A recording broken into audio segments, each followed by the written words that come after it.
Welcome to Public Affairs. Great show tonight. Really, really good show. We have as our guest Steve Moore. Everybody knows Steve Moore. Number one, he's just written a book on Trumponomics. So if you don't understand what's going on with Trump and Trumponomics and economics, this will be the show to do it. Okay. And more than that, he's nominated to the Federal Reserve Board. So we'll talk a little bit about that. We'll talk a lot about supply side economics. And Steve Moore, more about you as we get into the show. But just start out right now, what is Trumponomics? It's putting America first. It's putting American businesses and American workers first, and we have a president who's finally doing that. It's made a world of difference. The other part about Trumponomics that's different from so many previous administrations is this is a businessman who understands how business works. He's brought a pro-business sensibility to the White House, which has made a huge difference in terms of the confidence that small businesses and large businesses have that they've got a president who isn't going to hit them over the head with a baseball bat if they make a profit or succeed. And so those two things are really important. I mean, when Trump was elected, you saw this gigantic spike up in small business confidence. They've realized that they had an ally in the White House. And as you know, because you've covered this stuff for such a long time, small businesses are the central nervous system of our economy. We can't succeed without healthy small businesses. So that's what Trumponomics is all about. So you are, I would call you an economist. Some people would say you're a writer. You've written a number of books. You've written some with Art Laffer. This one is with Laffer. It was with Larry Kudlow, who became your silent partner, right? He had a higher calling in life when he went over to the White House and is now the arguably the most important economist in the world today. And so that was a good reason to lose Larry as a co-author. But I worked side by side with Larry during the campaign and helped write the tax plan with Larry for Trump, and we're very proud of that and some of the deregulation efforts. And so it's been quite a ride. And even I didn't anticipate that the economy would be this strong so quickly. Yeah, and you've, of course, academically, you're at University of Illinois Champaign undergrad. U of I. U of I, right here. We're Yeah. taping this in Chicago. Yeah. And then George Mason Yep. University, got your master's in economics That's right. there. That's sort of a place where you'd learn sort of what you might call free market economics. You better believe it. Supply side, did you Yep. learn that there? That's for sure. Well, I really learned a lot at Illinois and George Mason, two great financial, okay. academic institutions. But I learned, supply side economics from Art Laffer, just sitting at his knee and just listening to him explain how the real world works. And, so much of what's taught in economics today is just flat out wrong.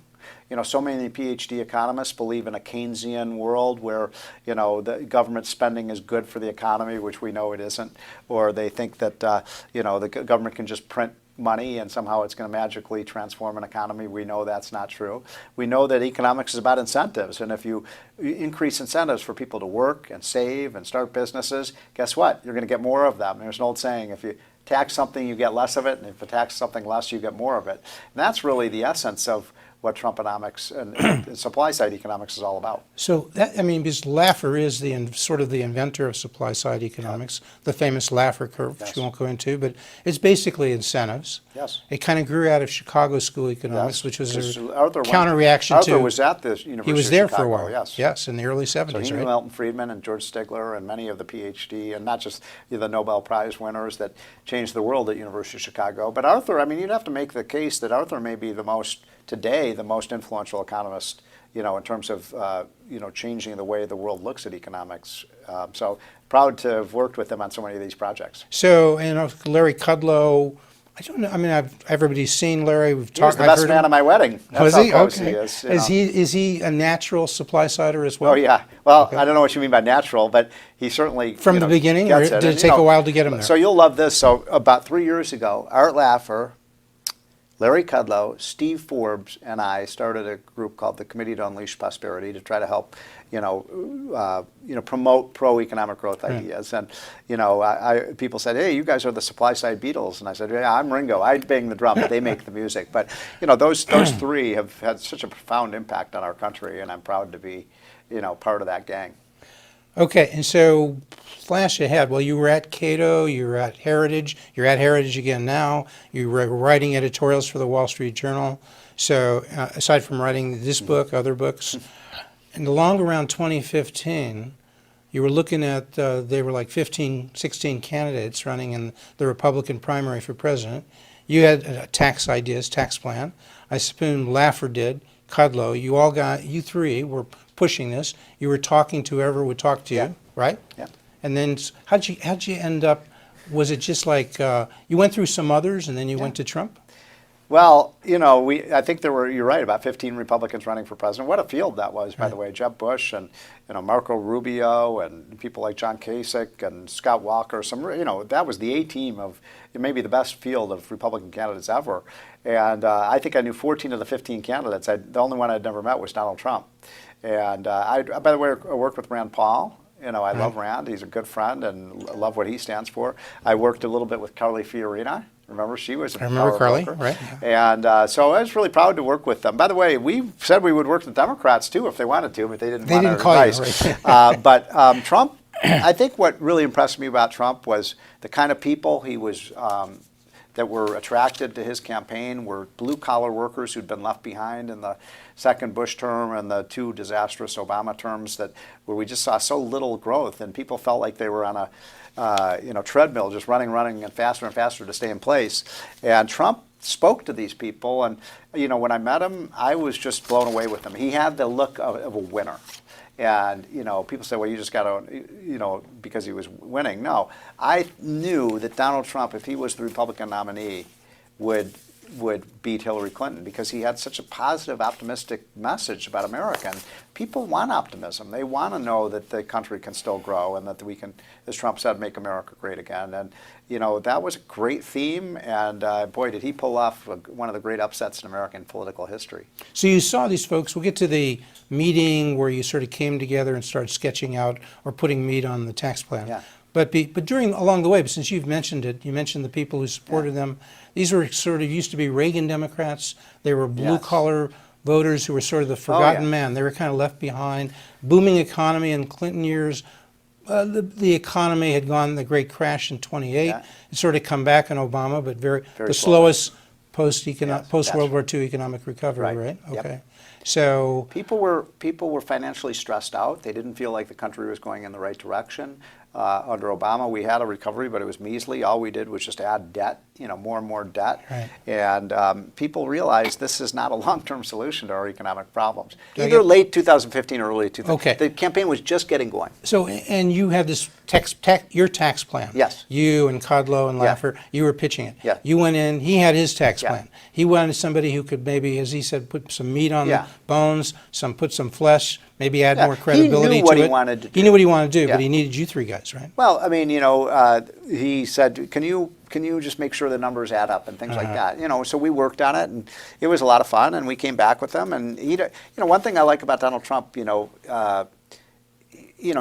doesn't like yes men, and he's not a yes man. I mean, he said, I like this idea, I don't like that idea. He'd always say, will this plan, this is important, how will this plan affect small businesses? Because we've got 26 million small businesses in this country. He asked that. Yeah, he'd always say, are you sure this is going to help the small businessmen and women who are 5, 8, 12, 15, 25 employees? The auto mechanic shop or the corner grocery store or the small light manufacturing firm or trucking firm. He'd say, I want to make sure those companies are doing well. And the other thing he said is, I don't want this to be a tax cut for rich people. He said, look, I'm rich.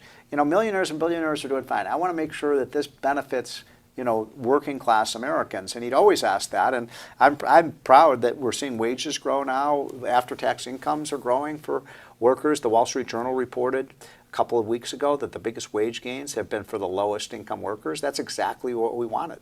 And so it was across the board in terms of individual tax cuts, low income, middle class, high income.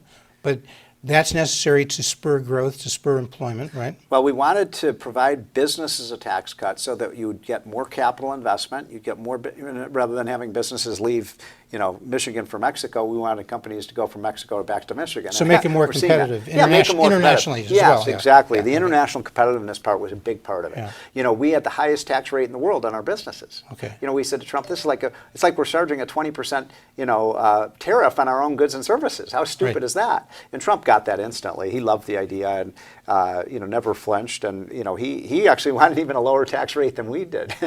So you got that, And then wages, as you say, have been moving up now. Oh, yeah. Especially for the workers, for Yeah. middle-class people. And for that had been decades, it had Yeah. been dormant. And why is that? How did reasons. how did your tax rate affect Two wages reasons. for those folks? First of all, businesses are investing more, and you need businesses to invest more to have more and higher paying jobs. It makes workers more productive. In other words, if a company buys more computers, or a truck and company buys another truck, which is a capital investment, you need another truck driver to drive that truck. If the companies invest more in software and research and development, their companies become more profitable and the business can pay more. The other thing we did was we created a very tight labor market right now. I mean, this is maybe the tightest labor market in 50 years. If you look at right now, my favorite number, 7.1 million. You know what that number is? That's how many surplus jobs there are today, unfilled jobs. 7.1 Is that million. right? And 7 that's point, a wow. gigantic number. That's more than the Unfilled jobs. entire state of Indiana. Wow.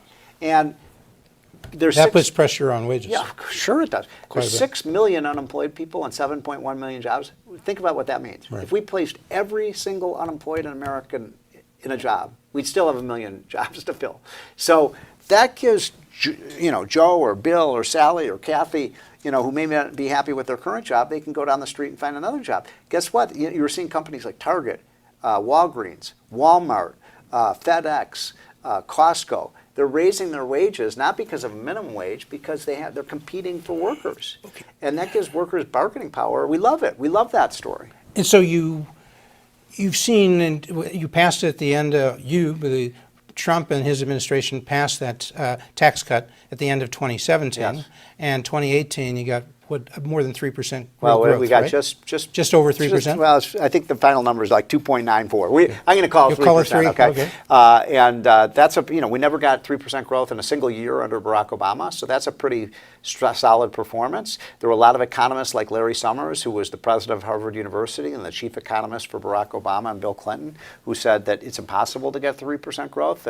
And here we are, we got it. And it didn't happen by accident. I love these people who say, oh, this is the Obama effect. Why is that so important? People might say, Obama 1.5% to 2.5%, you folks 3%. What's the difference between 2% and 3%? It doesn't seem like a lot, right? I mean, you hear that. Yeah, People I know, say you that. do. Yeah, And it's yeah. hard for, these people, these numbers are, a jumble of numbers. But, the difference between 2 and 3% growth, one way of thinking about it is the difference between going 20 miles an hour down the highway and 30 miles an hour down the highway. You get where you're going a lot faster at 30 miles per hour. By the way, the last year Obama was in office, 1.5, 1.6% Right, it was growth. below 2, So we've yeah. doubled it. All right. We've doubled the growth rate we inherited. That's a pretty good record. So is that the story, or because I also, from reading the book, you put a lot of emphasis on deregulation. Yeah. You put Oh, a yeah. lot of emphasis on energy exploration, unleashing the constraints on increasing supply of oil, Yeah. gas, shale, all that stuff. It's a big part of it. I mean, both of those. But I think the deregulation may be the most important factor.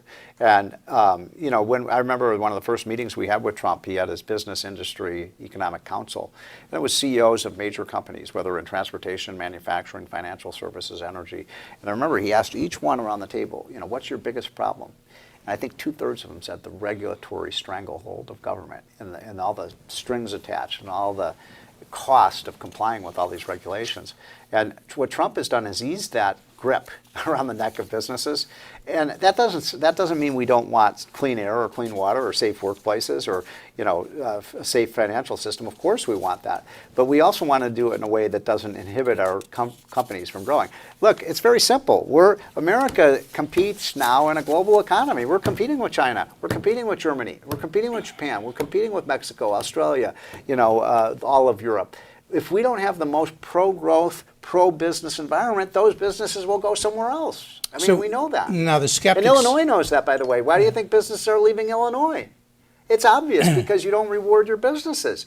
And I keep hearing all this talk about you wanting to raise taxes in Illinois. Progressive tax, yeah. You don't think a that's progressive tax way to go. crazy. Oh my gosh, you're going to lose so many jobs if you tax your businesses. If you say, I saw this ad the other day. It's only going to be the top 3% they're going to pay the taxes. Who are those 3%? They're the business owners. They're the employers of the state. You're going to punish them? They're not going to be here. Then who are you going to tax? So, sorry, but I feel very strongly about this. It's a and very big mistake. We're in Chicago, where people are seeing this in Illinois. people say, hey, if you only tax 3%, as you say, everybody else is not affected by it.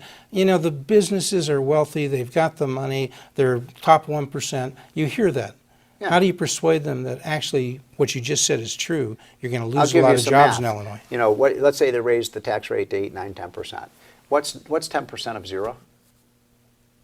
Zero. Right. Because You think if people aren't they're here mobile. anymore, you They're can't mobile. tax? Of You can take the course. businesses out. Of course. The individuals who I are making the travel money all over can this go country. out. I go to Texas, I go to Tennessee, I go to Florida, I go to Arizona, I go to North Carolina. All I see is Illinois license plates. A lot of those states are zero income tax Yeah, states. you better And believe they're- it. So you're going to charge 8 or 10% here in Illinois, and they can pay zero. And by the way, they're already leaving, and that's before the tax increase. So this is just a dumb policy, in my opinion. Very stupid, and I think it will be counterproductive for the state of Illinois, and I think it'll hurt the very low-income people that need jobs.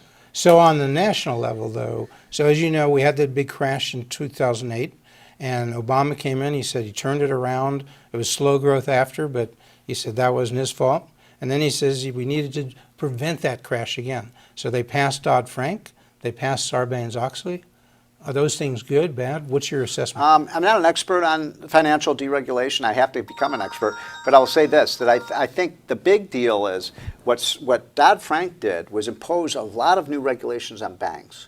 And the banks that got hurt the most by that policy were small community banks. We saw a disappearance of a lot of community, you know, the small bank down the street that knew the people in the village and the community. And a lot of those banks went bankrupt because they couldn't absorb the cost. The big ones like Bank of America, Citibank, Morgan Stanley, they had the resources to do it. So we squashed the very small businesses that are, again, the heartbeat of America.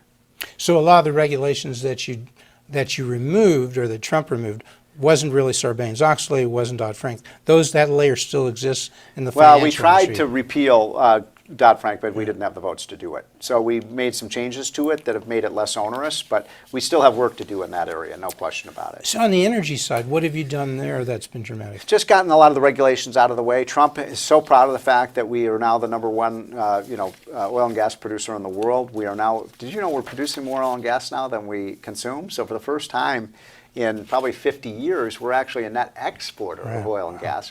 And because we allowed more drilling, some of the most onerous regulations that came place because remember, the Obama administration hated the fossil fuel industry.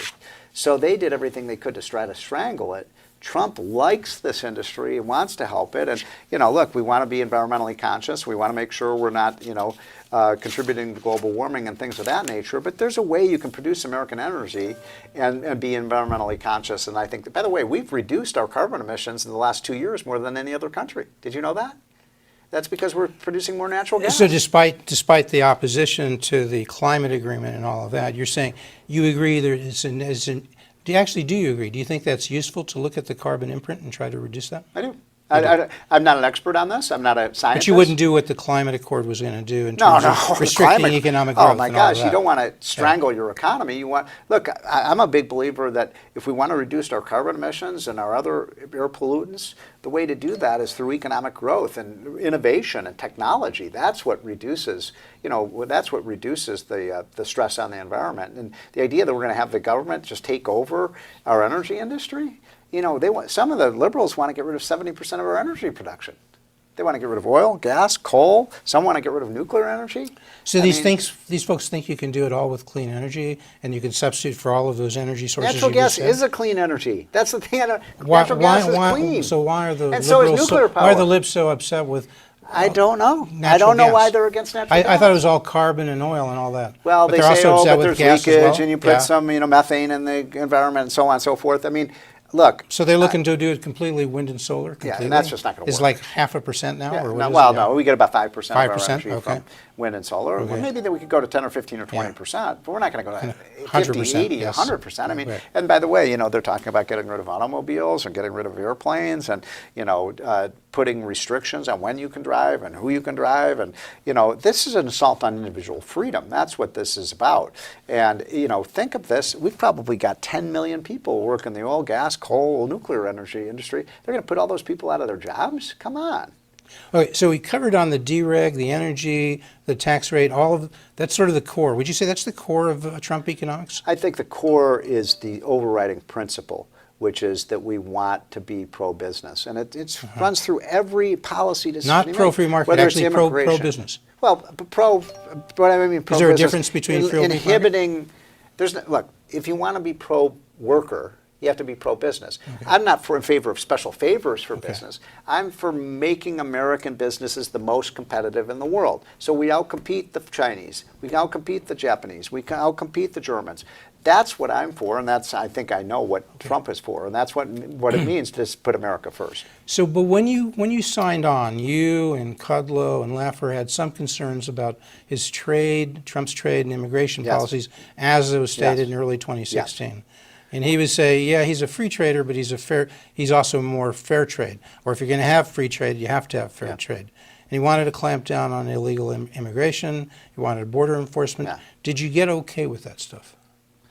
I still have disagreements with Donald Trump. I mean, that's one thing I like about, working with him is that, you can disagree. You can, you don't have to be drinking the Kool-Aid all the time. But on the trade side, where are the disagreements? So on the trade side, look, I think his steel tariffs are a bad idea. Okay.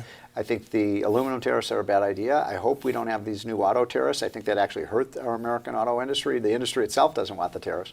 When it comes to China, I'm with him on this. I think China's a huge problem on the international stage. We're in an abusive relationship with China. They cheat, they steal, they lie. They're involved in cyber security attacks against us. They're hacking into our computer systems. That's not the behavior of a friendly country, right? Does the currency manipulation really hurt? Can they do it in a way that benefits them? I'm not an expert on how they do the currency manipulation. Or is it more the stealing of technology? It's more that, it's more the stealing. We're not paying for intellectual property. We estimate, hundreds of billions of dollars of stolen technology. Think about, like in Silicon Valley, we're producing computer software, new technologies and robotics and new drugs and vaccines and patents and copyrights. They just steal that stuff. They don't pay us for it. So merge all of what we're talking about. People, I think, have a pretty good sense of who you are, what your economic views are. You're now nominated to the Federal Reserve Board. Mm-hmm. What's your role on the Federal Reserve? If you become, as it seems likely, one of the 7 Board of Governors, you'll be on the Open Market Committee, which brings on the Fed presidents. What's your concept? I want to be the growth hawk, the one who knows that we can create 3 to 4% economic growth, and it doesn't cause inflation.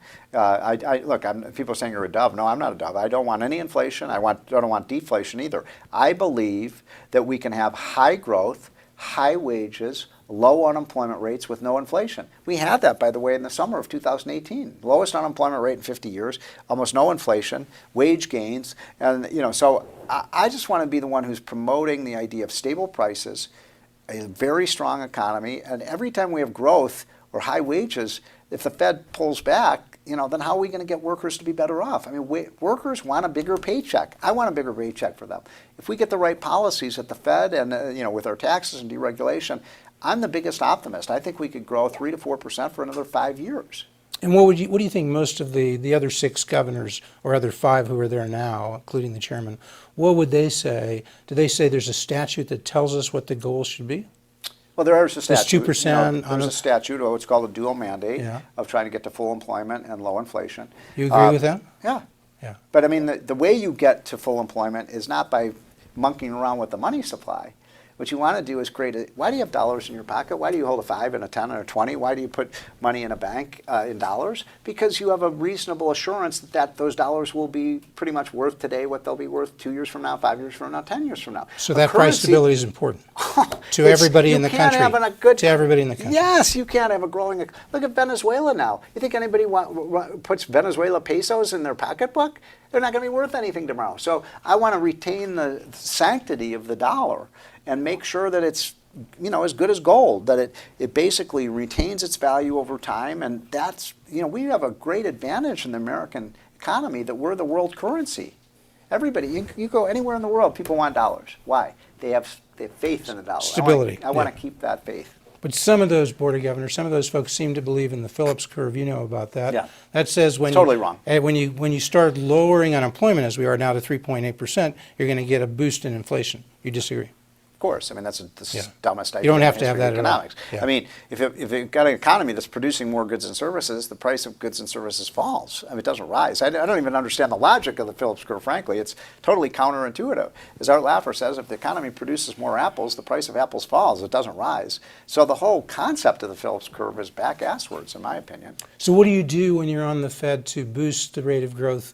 To keep prices stable. Look, the Fed you can't print money and then think that that's going to create jobs. That's just a mythology, right?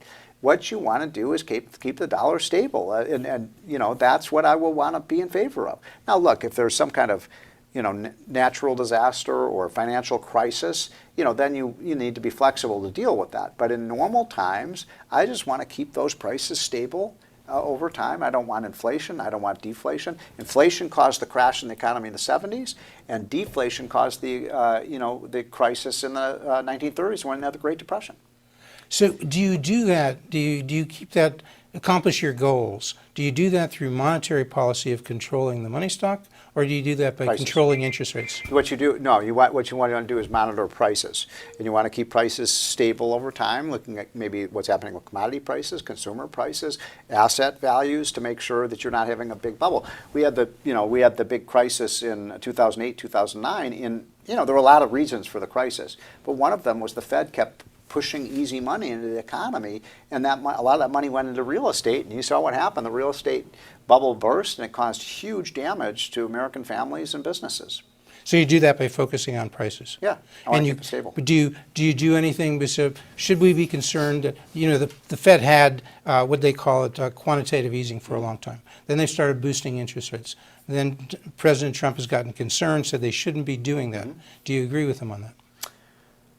I think the Fed has been a little too tight in the last 6 months. I didn't like the December rate increase. I thought it was ill-designed, and of course I was right about that. I was the first person to say it was a mistake, and guess what? The Fed even had to admit it made a mistake. Are they sort of backing off now, would you say? Yeah, they backed off. I think it was either late December or early January of last year, and they said, "Oh, we made a mistake here." So look, I've not met Jerome Powell. I can't wait to meet him. I don't have all the answers. I mean, the first thing I'm going to do when I get over there is just understand better how the whole system works, and get the insider's view. So I think for the first 6 months or a year, I'm just going to try to learn and become I want to be a valued asset to Chairman Powell to make him a success. All right. We're out of time. Thank you. Thank you so much, Steve Moore, Trumponomics. It's a great read. It's really a lot of insights into the Trump administration on economics, on other issues, and we only half covered what we're supposed to. So you're going to come back, right, Steve? I promise I will. Thank you for having me. Thank you so much, Steve. Take care. Steve Moore.